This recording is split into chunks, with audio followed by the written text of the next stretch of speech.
Today's show is all about the music, okay? We're going to be diving into the Juno nominations. They were just announced yesterday, and there's a lot to wade into there. But first, you're going to hear about a couple new documentaries that are showing some love to reggae and dancehall. The group chat's here. Let's go.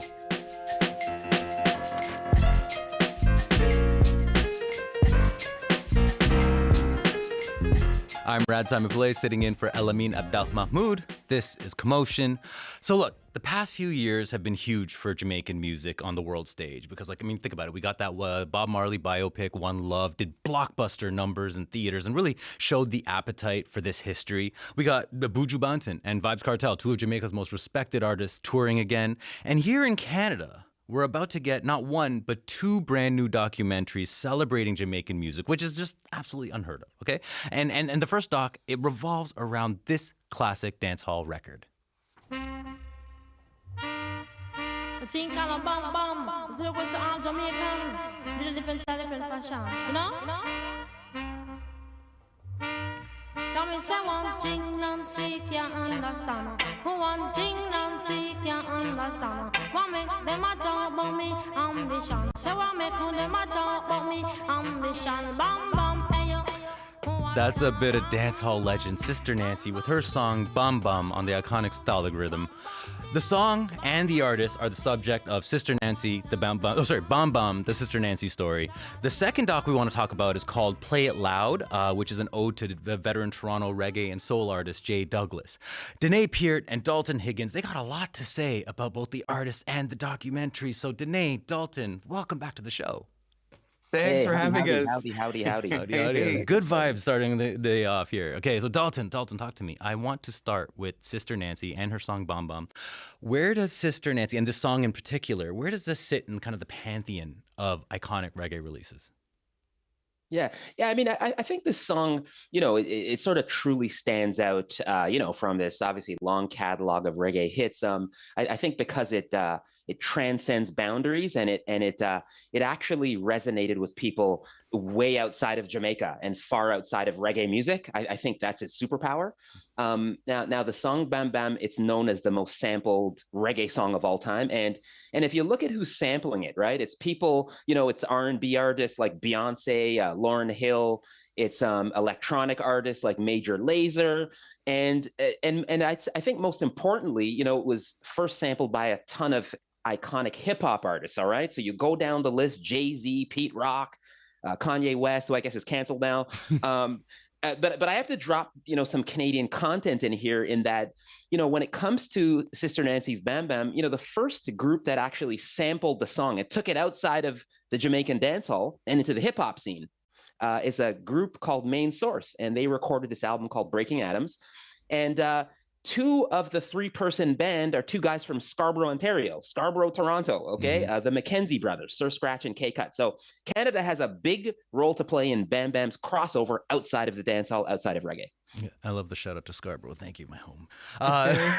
Danae, where does Sister Nancy's Bum Bum sit in your own sense of JA's music history? So it is a significant track. It is definitely now most celebrated. However, when it just came out, it wasn't as big. To my recollection, it was a part of the dancehall scene. Stalag is, of course, a big rhythm. We call it stagalag in Jamaica, but it was a big rhythm. And as that rhythm grew, it got bigger. But the reality is there was also another Bam Bam. Toots and the Maytals had a Bam Bam. And every festival time, we're singing that song too. So there was a little bit of competition with which Bam Bam was winning on the island. It wasn't until hip hop and other genres start to pick it up, it starts to go global, that Jamaicans start to loop back around and go, oh, wait a minute, we got something here. So it has had a journey in terms of its popularity on the island. And definitely now we're all in sync about how big it is. But it started a little bit shaky there. Amazing. I didn't know any of that. Okay. But so now, Danae, you watched the Sister Nancy documentary, which is, by the way, directed by Canadian filmmaker Alison Duke. So if you watching this documentary, if you had to pick like one overarching theme that kind of, running through Sister Nancy's story, like which one jumped out at you? So there are many themes, I think, but what jumped out at me is that you can't kill passion. You can't run from passion. You can't hide from passion. Sister Nancy is clearly very passionate about music, music making, and she was determined. She pushed through all the odds. She was working in the bank and running in the weekends to go, do tours. She was doing all of this to make the music, and she was so passionate she didn't even realize how big the track was. She was just doing music, and she was drawn to do music. So the thread for me in there is no matter what, passion is always going to come back around. It's going to keep, you can't run from it. The other thing I think that is a subtext is the music industry, the unfairness of the music industry, in that she had this track that was being sampled, as Dalton said, one of the most sampled tracks in reggae's history. And she didn't even know. She didn't even know the extent. She wasn't getting money from it. It took years to get money from it. And it wasn't even all the retro money. So the subtext is the system is a little bit unfair, and especially as it relates to genres like reggae that continually struggle to be seen in the mainstream and be respected in the mainstream. Yeah, I feel that continues to resonate. Dalton, I mean, throwing it over to you, like, what was the standout theme in the documentary for you? Yeah, totally. Further to Danae's point, Jamaicans, we call the system the shitstem. It was not working for a lot of reggae artists. And, but I'd say theme for me is resilience and redemption. And I say redemption because like many artists from that era, who signed terrible contracts or no contracts at all in this case, ended up broke in their later years, and many died penniless. Okay, that's just a fact. And then you have here Sister Nancy, on the other hand, she was able to turn that around. Could you imagine like you being owed all this money, royalties, bad contracts, and then like 30 plus years later, you track down the people who owe you the money, you know what I mean? Decades later. And she actually did it. And she's still doing it. She's still performing in her early 60s. And so, something about also age, she's in her early 60s. I mean, she's in her early 60s. So, this idea of ageism in music and all that, that's not even a thing here. And she still very much has it, Amazing. Well, okay, like I want to move on to another reggae doc coming out shortly. It's called Play It Loud. It centers on Toronto reggae performer Jay Douglas. Here's a bit of the trailer for that.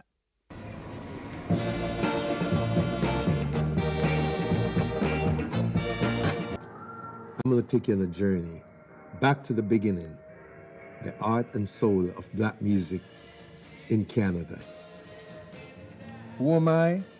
I'm Jay Douglas. Let's get into this, man. So that was a bit of the Play It Loud trailer. Dalton, educate us. Where does Jay Douglas's contributions to reggae and soul music, where does it sit within the larger history of musical genres in Canada? Yeah. I mean, Jay Douglas, I mean, he's a very interesting figure in Canadian music history in that, he never really won any major awards, like the Juno Awards, and he's never necessarily even had a hit record. So he's not really known like that in the commercial music realm. But what he did do over the years, for decades, since the 60s to now, to today, he became a really strong ambassador for reggae music and soul music. And he is someone, when you see him play live, he always puts on a fantastic live show that would honestly put a lot of artists of today to shame. Like, his live show is incredible. I would say that Jay's shining moment is he was attached to this project called Jamaica to Toronto 1967 to 1974. I mean, it was an album put out by this American record label called Light in the Attic. And I actually ended up producing the show down at the Harbourfront Centre way back in the days, back in 2006. And Harbourfront Centre is Canada's Centre of Contemporary Culture. That, to this day, is one of the largest concerts that venue has ever produced, okay? So that goes to tell you the resonance of the tracks. He and all of these artists that have been performing from the 60s and 70s in Toronto, that came here from Jamaica, the Mighty Pope and Wayne McGee, Jackie Matu, the type of influence and impact they had on Canadian music, Yeah, I love how, like, we just recalling that show, all of a sudden a surge of electricity just went through you, drawing on that energy. Danae, how did you feel about the doc's take on Jay Douglas's musical legacy? So I loved it. Obviously, I have a little bit of bias. I know Jay. I've known him in the scene. I worked in radio, played his music. So I love Jay. And what it made me do is appreciate Jay as a legend in the music. The fact that Jay Douglas and his band performed at the first Caravana ever. The fact that he performed at Le Coq d'Or, which if anybody knows the history of that tavern, you'll know that not a lot of black acts got in there. And when they did, it was usually from the States. So Jay Douglas has always been making history and has always been making an impact in the music. But it was good to see a documentary film, portray his full body of work and the full impact. Now, Jay Douglas as protagonist, like we are watching the development of music in Canada, Black music, and the impact of Black music through his lens. And as a protagonist, he allows us to see what is this journey like? What has been this uphill battle? What has been the challenges as an artist trying to make it, and some of the fears that come with not growing in a certain way, and some of the triumphs that come with even if you don't get an award. Guess what? He is still performing, living legend, still performing to this day. And the fact that persons looking on, younger artists can pick up on that and realize, oh, this journey is not new. Somebody else has been here. Somebody else has felt this challenge, but here's how he's gone through it. So I appreciate it as a body of work, as capturing the story of Black music in Canada, whether it is reggae or soul, and the fact that it is now here for you to look at as a waymaker, as a blueprint, if you wish, for doing it. Well, look, I mean, the part of the reason we wanted to spotlight this documentary in particular is because, like, we don't see a lot of coverage of Canada's reggae history in this way. And so, Dalton, I mean, talk to me about what that means for you. Yeah, I mean, these films are, they're timely, topical. If I'm to be honest, we still don't see much interest in Canada around reggae's history, its present or its future. We don't see it in the media. We don't see it much support in the private sector, and certainly not in the public sector. And the reality of the situation is that CARIS, the organization that administer the Juno Awards, they attempted to remove the reggae category from the awards just 6 months ago. And if not for the community's social protest efforts, there would be no reggae category at the Junos this year. So I think what the reggae community, what the Black community, certainly the Caribbean community, the Jamaican community, I think what we need to do is sort of park that info away, keep it up here in our cerebellum, keep that recent history close to your chest, and proceed with caution, okay? Because again, just 6 months ago, there was this failed attempt to erase the reggae category from the Junos, all right? So we're not out of the woods yet. Yeah, well, Danae, talk to me then. When you look at these two documentaries, what are they saying to you? What are they speaking to us when it comes to Jamaican music and its connections to Canada? So here's the thing. There's an undeniable attraction to our music. As Jamaicans, we should be proud. Jamaican music has made an impact, continues to make an impact, and it's very attractive.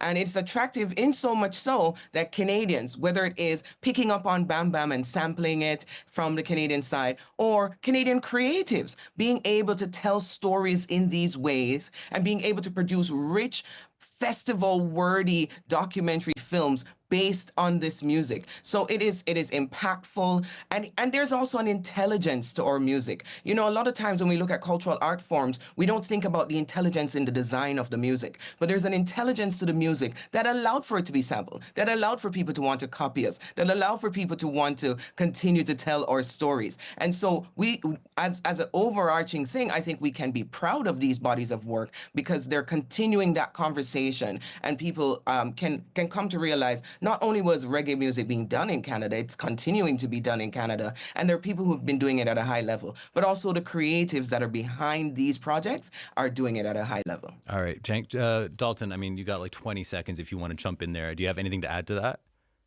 Yeah, totally. These films and all of the artistic and cultural output coming out of, Jamaicans, it tells us that the Jamaican diaspora is strong, and that Jamaican Canadians here are contributing so much to the cultural fabric of Canada, right? When I told you about that Jay Douglas concert at the Harbourfront Centre I produced 19 years ago, that's the most hugely populated concert of all across genres. I'm not talking about in Black music or urban music or reggae. I'm talking about it all across genres, rock, folk, classical, punk, electronic music. Yeah. So that tells you the draw of reggae music, right? It also tells me that this, this tiny island of 3 million people, I mean, we'll always punch above our weight. That's one thing, Yeah. Yeah. All right. Well, we got to leave it there, but thank you, Danae, Dalton, for speaking to me about this. And I guess it's time to bust a wine. That was corny. Sorry. Thanks for having us. All right. Danae Peart is a culture critic based in Toronto. Dalton Higgins is a publicist and culture critic also based in Toronto. You can stream Bam Bam, the Sister Nancy story this coming Monday on Crave, and Play It Loud is available on all TVO digital platforms starting this Friday. And you can catch Jay Douglas in conversation with Tom Power on Q February 26th.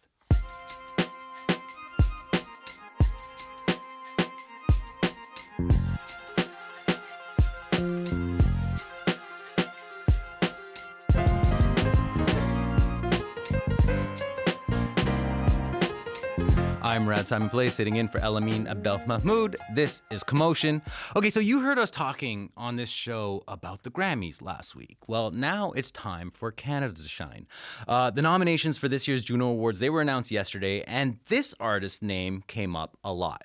This is to my exes who don't give a about me. This is to the nuts on who think they can live without me. The makeup going back up and they swear they never call me. But I still keep their number in the necklace. Kisses to my exes happens every time. That is Calgary's own Tate McRae with her hit single, Exes. Tate McRae has 5 nominations, which ties her with Burlington, Ontario country singer Josh Ross. And we also got, by the way, the first ever nominations in the new South Asian Music Recording of the Year category. So there's a lot to talk about here. And fortunately, I got my old friend Richard Trapunski in the studio to help me wade through it all. Hi, Richard. Hey, Raz. Great to see you. Great to see you. So it's like a Now Magazine reunion here. And once again, you're going to be educating me on the music I need to be paying attention to. So thanks for being here. Look, like I said, Tate McRae is among this year's leading Juno nominees. And, talk to me about kind of the big year that she's had and why she was sort of just a shoo-in for being frontrunner at the Junos. Mm-hmm. Yeah, Tate McRae is, I think one of the biggest artists that Canada has produced in the last little while. It's been a while since we've had somebody sort of on the level of a Drake or The Weeknd. Even you can go to Shawn Mendes, Alessia Cara had a big hit. This was all, when they were having their biggest breakout moments. Shawn Mendes, what we're talking about, it was, more than a decade ago almost. Tate McRae is the first, real breakout we've had on that level in a while. She topped the charts, the Billboard charts, both in the US and in Canada with her single Greedy last year. And she's really just like hitting heights. She's about to go on an arena tour. She has a new album coming out. So as far as like big Canadian pop stars, Tate McRae, is the big one of the moment. Okay, well, so then you look at Josh Ross. Josh Ross, yes. He doesn't have the same international profile as Tate McRae, and yet he racked up just as many nominations, 5 nominations. So how did he manage to rise to the top there? Yeah, well, so one other thing that Canada is doing well right now is the country scene, country music. It's quite a healthy industry in Canada.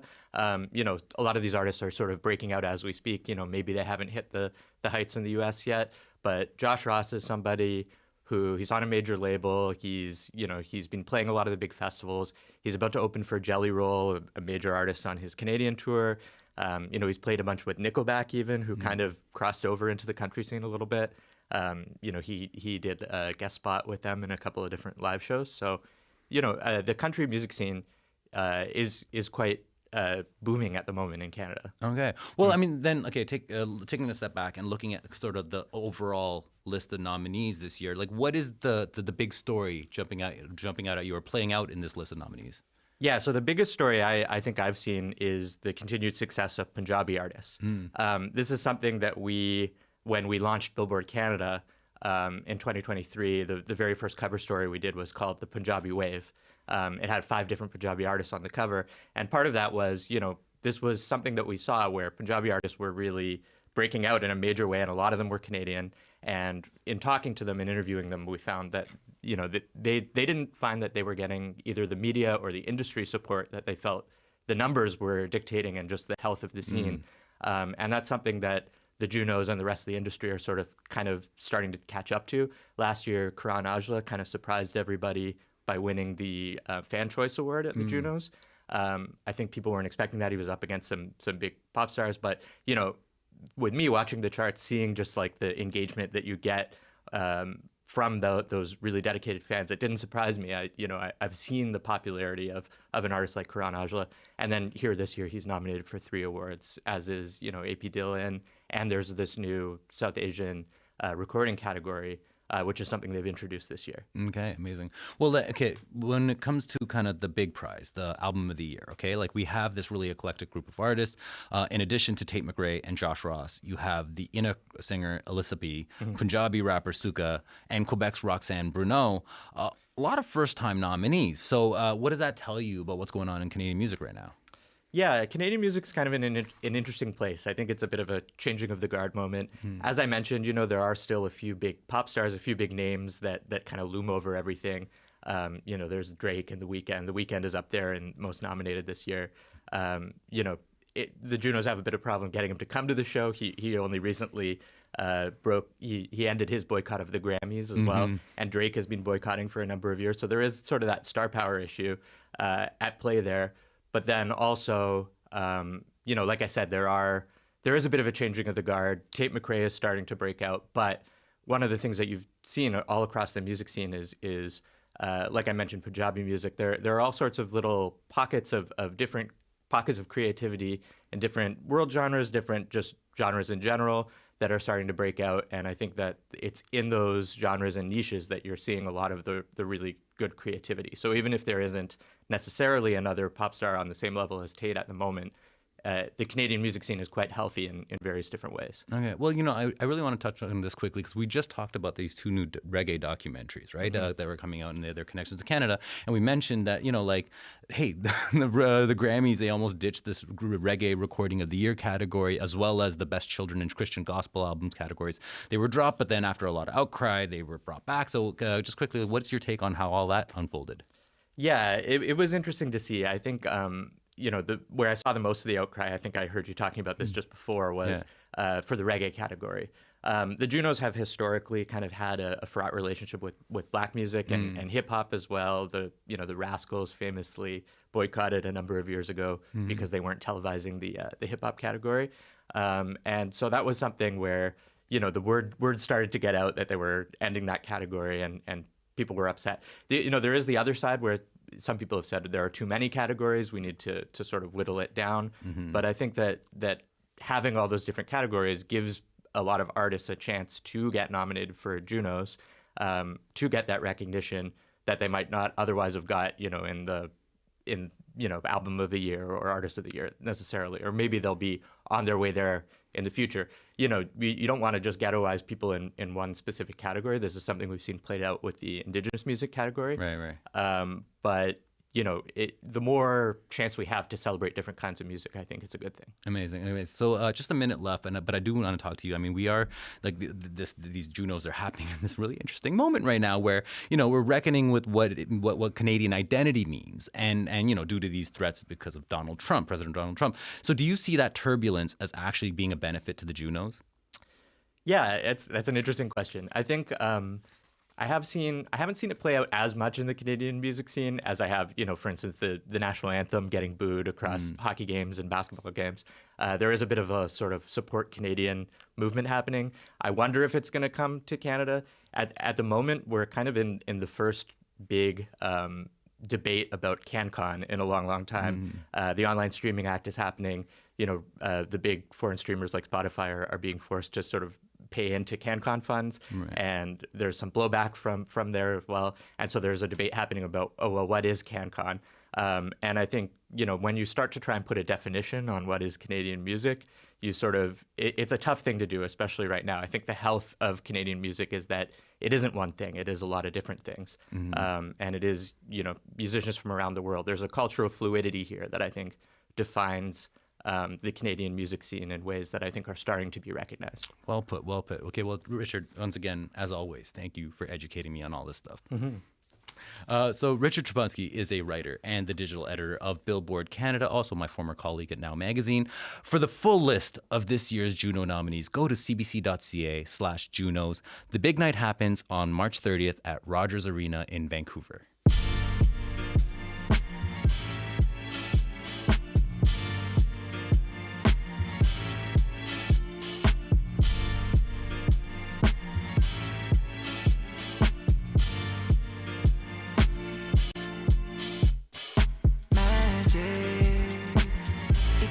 That's a little bit of Catronata featuring Childish Gambino with a song called Witchy. It's off his latest album, Timeless, which is up for Electronic Album of the Year at this year's Junos. For a full list, you can go to cbc.ca/Junos. And that's it for the podcast today. Don't forget, you could check us out on YouTube and Instagram. We're at Commotion CBC. I'm Rad Simonpillai, sitting in for Elamin Abdelmahmoud. Thanks for listening.